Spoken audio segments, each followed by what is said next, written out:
bully slapped a black girl in the hallway. She broke his shoulder before the teacher arrived. Beginning. The rain had just ended over the sprawling dome of New Atlanta High, a futuristic school built into the heart of the southern sector of the city. The sky above the dome shimmered with a faint blue glow, the artificial weather system regulating the students' environment. New Atlanta High wasn't an ordinary school. It was one of the first institutions where humans and genetically engineered youths were taught side by side. Some kids had natural abilities due to rare mutations caused by the Terran solar flares decades ago. Others, like Amara Fields, were born different. Amara was a 16-year-old black girl with a quiet demeanor and eyes that seemed older than her age.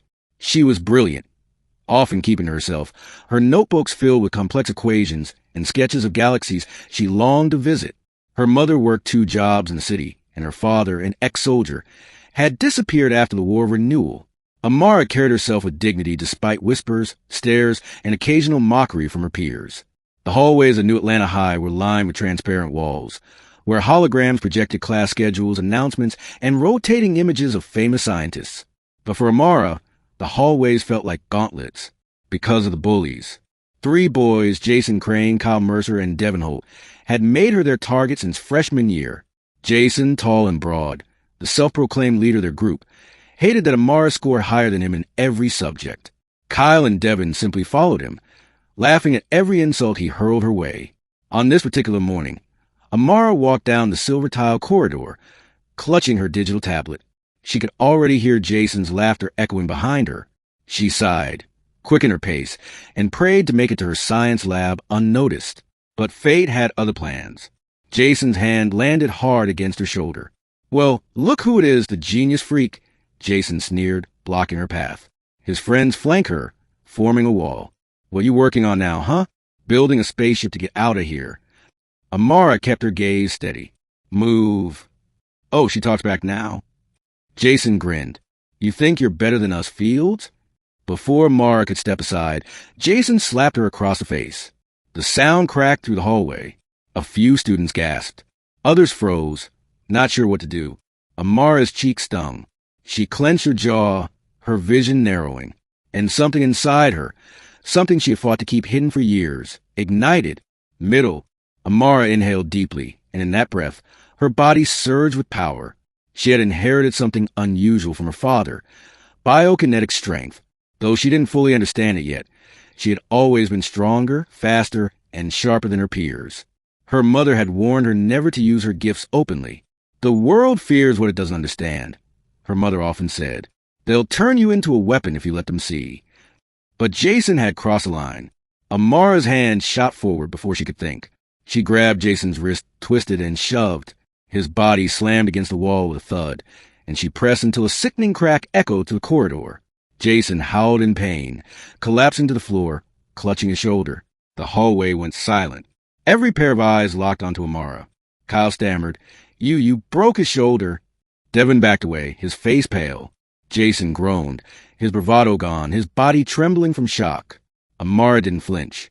Her chest rose and fell steadily, her eyes glowing faintly. A detail only a few close enough would later swear they saw.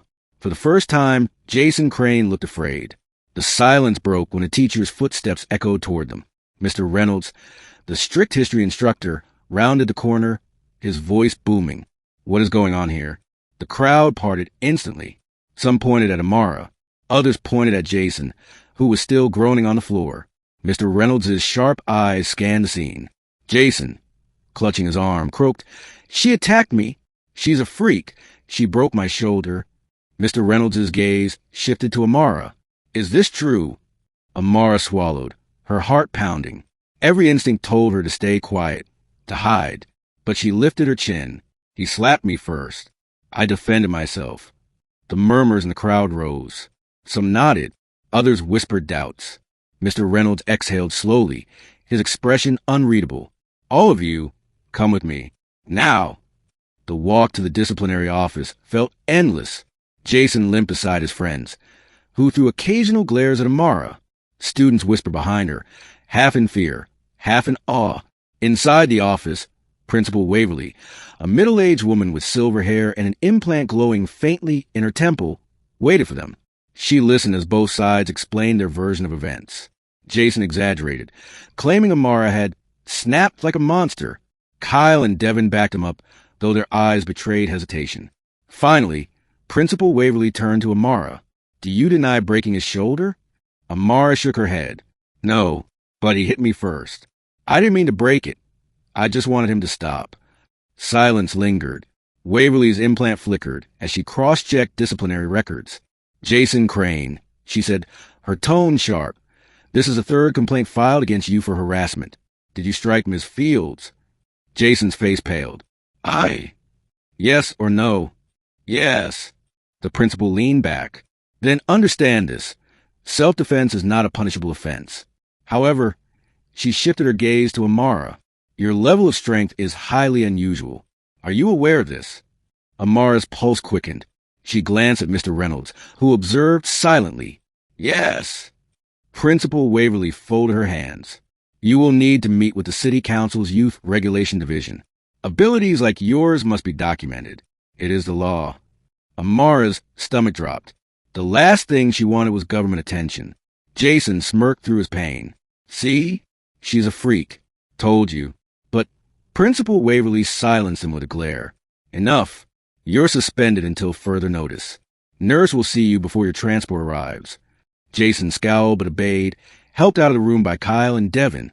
That left Amara, alone with the principal and Mr. Reynolds. Waverly's expression softened. Amara, I know you've tried to stay invisible, but you can't hide forever. You are gifted, perhaps dangerously so.